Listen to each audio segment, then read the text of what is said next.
Hey everyone, thanks for joining another developer update. I'm Duncan Davis, our game director for Fractured Online, and we are going through a relaunch process. If you've not been following along in the project, we plan to relaunch in Q1 of 2026 while beginning testing in Q3 of this year, 2025. Every other week, we put out developer updates on various topics and progression that we have in the overall project and team. Every week we do questions and answers from the community. And today we are going to go over a few different topics. First being the beginning of the new biome. So the world is being rebuilt with new graphics, new style, new assets. We're reusing old assets as well, but repurposing them. The new character system and in action, the armor recoloring and how it will fit into the game. Other various project updates, and then Q&A and kind of FAQ updates that may have happened without many people seeing it. So we've updated our Discord quite a bit recently. So let's hop in. So diving in to the first biome. Here we see the beginnings of what is really the foundation of our new style going forward. We only have a few different assets, a few different trees, different grasses with no flowers or anything in it. All the regions are being reworked right now.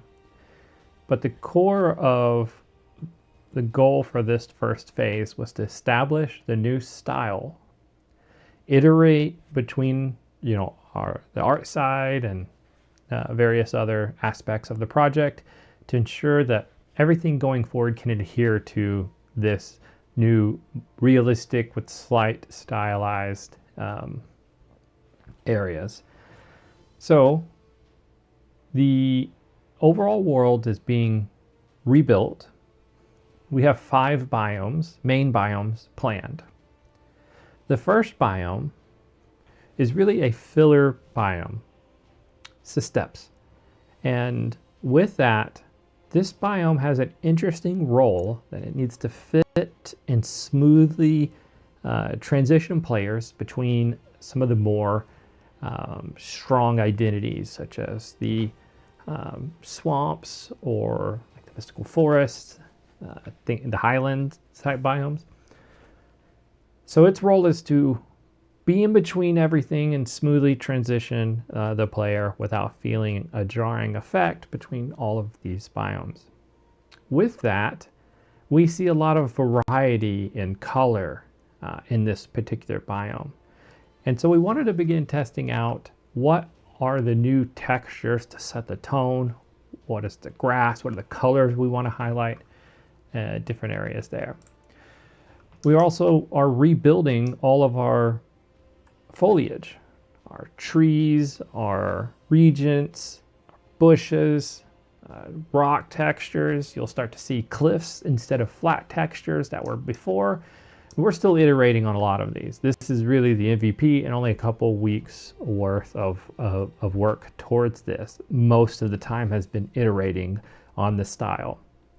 Going forward, we can actually move a lot faster now that we are not deciding. Overall, though, this is a drastic difference. I'll actually put up an image of the old. When you look at this old image of Fracture Online that you can go currently play until June 15th, you'll see that it is much noisier textures and causes a lot more strain on the eyes.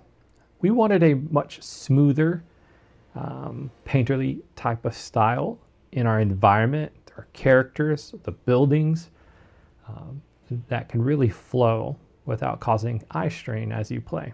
We want to highlight things that you can interact with and the monsters and characters in the world so that it stands out just slightly but still fits in.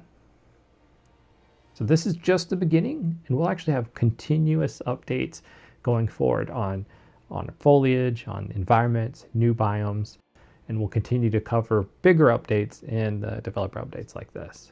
So let's move into the character system.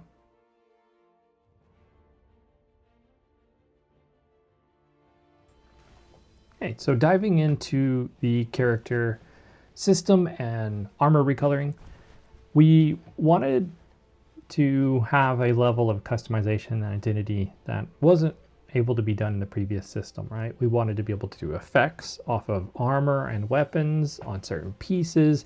We wanted a better coloring system so that you can choose how you want your character to look. So we needed to rebuild the kind of character management system from scratch, throwing away the old. That's complete now. And we have the first few updated armors. There's a few in the pipeline that's coming in. But to go over a couple of these, in previous updates, I had shown and talked about the new male-female model and kind of showing both sides of the coin here. The female model as well as the male model has multiple different face options, multiple different hair options, facial hair, coloring of skin, coloring of the hair versus facial hair. And now we actually support 3 different colors per piece of armor. So to go through here, refresh the equipment, we can look at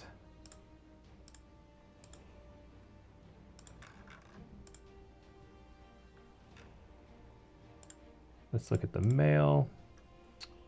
We can look at each of the pieces of the assassin armor on the male body, and we can look through the different color options. Now, the colors that we are showing here will not be representations of the dyes that you can craft from regions inside the game. We have a lot more color options and, honestly, any color options on this side. So what I'm showing here may not make it into the game. We'll have a curated set of colors for the dyes that you can craft as well as in the craft shop. But let's say that we wanted to go and begin customizing each of the different pieces. We can look at what that could look like. So in the body slot, we have very different colors for the kind of scarf, cloak section, and we can modify everything to fit. I'm not the most color savvy person. I typically go with very dark colors because they're easy to match. But we can choose from there. We can have more interesting color options. And we can even begin to look at the new Battle Mage armor.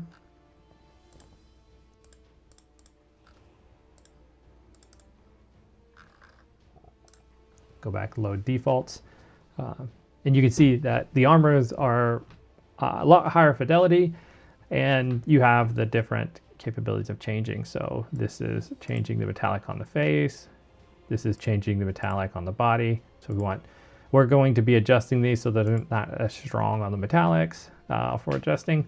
But let's say you did not want the blue anymore and you wanted to go a little more purple, like a darker purple on both of those. You can still retain the metal in its color and change just the purple underneath and do that for each of the different pieces.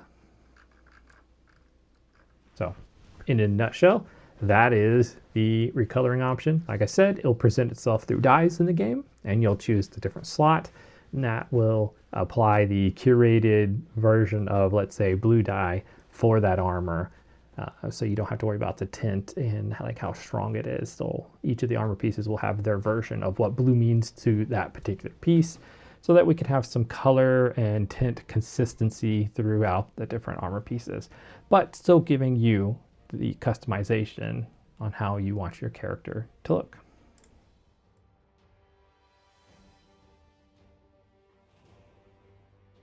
Hopping into the Q&A and question section. To clear up a little bit of confusion in the YouTube comments and Discord, I wanted to make it clear that if you've already purchased Fractured Online or you've bought a founder pack, you will have those in the new relaunch, right? So you will not have to rebuy those. Your VIP time is also not ticking down. While it looks like it is in the current Fractured Online, we'll be going back to the beginning of the year before the acquisition and starting the time from that particular point in the relaunch. So to reiterate, you will not have to buy again. You will have the same, although it may just be under a different name, so equivalent packs that you have bought. Your VIP time will be respected, although VIP rewards are changing. We'll be working on announcing those over the next month or two. And just the general game monetization. And if you spent money on the current Fracture Online system, where you take and you buy tokens and convert it to gold, we will be refunding those tokens spent back into the new token equivalent. So just to reiterate, if you've bought gold in the current Fracture Online, that purchase will essentially be reversed, so you have those tokens to spend again. We have not come to a decision on gold being purchasable. To be honest, I would like to hear feedback on that.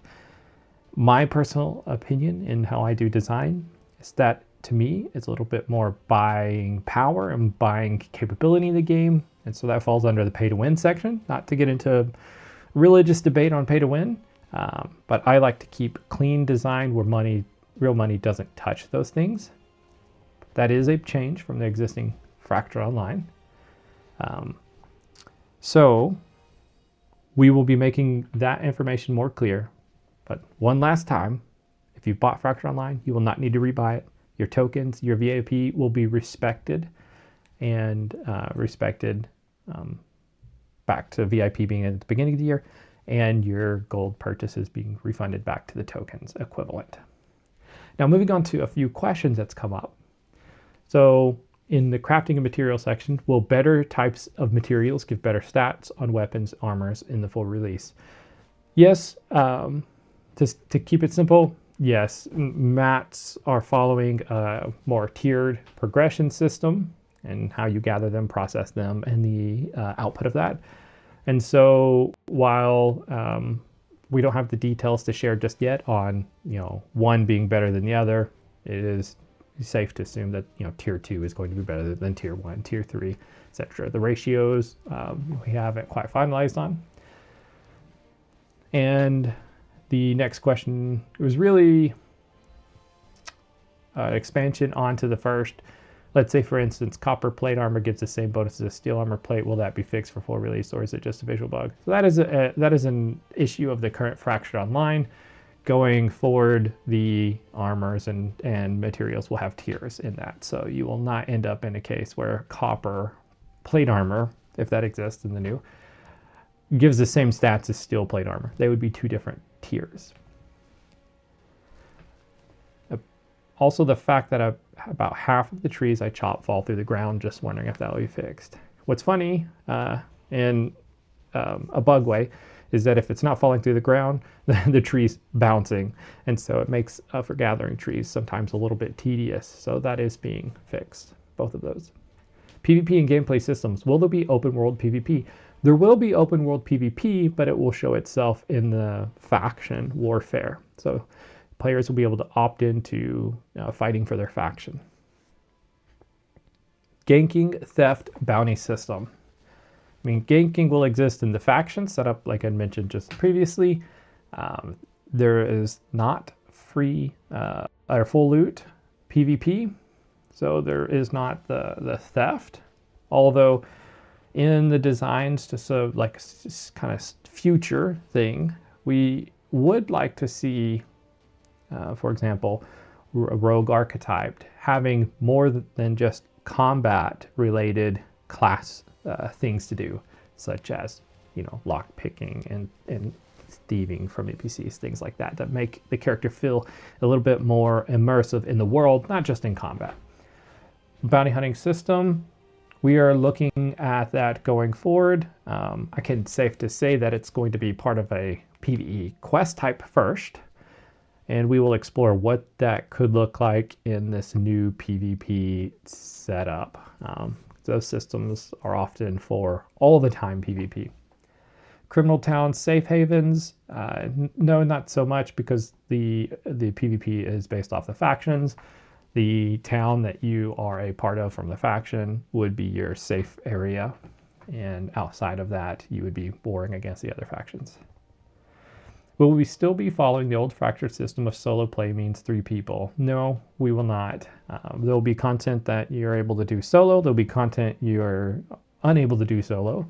And how many other people depends on the type of content that will need to be needed. But I do firmly believe that you should be able to participate in some fashion in most of all types of content, maybe not all of the content. For example, it's, dungeons that need a group of people versus a solo dungeon. You should be able to participate in all types of content, maybe not all content, in a solo fashion. And for your faction, anything related to that, a solo person should feel a part of the bigger whole, right? So that they're contributing in some fashion to their faction. Same for any of the guild and guild warfare side of the house. Groups of people should be able to contribute in different ways that only they can really provide those bonuses. So that could be different types of content that they can do because they are grouped. So for example, a instance dungeon that needs a group of people versus a solo that only can take one, or a duo, things like that. Solo builds in PvP usually are a gank build that has high opening burst, low sustain. We'll be looking at all of those builds. Remember, the class system had a combination capability so that you could have a variety of what bests or of the different classes. And will the game still have willpower, fortitude, dodge? Some of those things are changing because we are exploring the new combat, more skill-based action RPG. So a dodge will actually be a dodge that you can press like a space bar. Your character will roll or jump or dash, whatever's important to your armor and class. So some of these stats are changing. But hopefully that clears up a few things. Like always, if you have questions or want better clarification on particular topics, post in our socials. So that can be Reddit, that can be Discord. You can also just email us as well. So thanks everyone. Have a good one.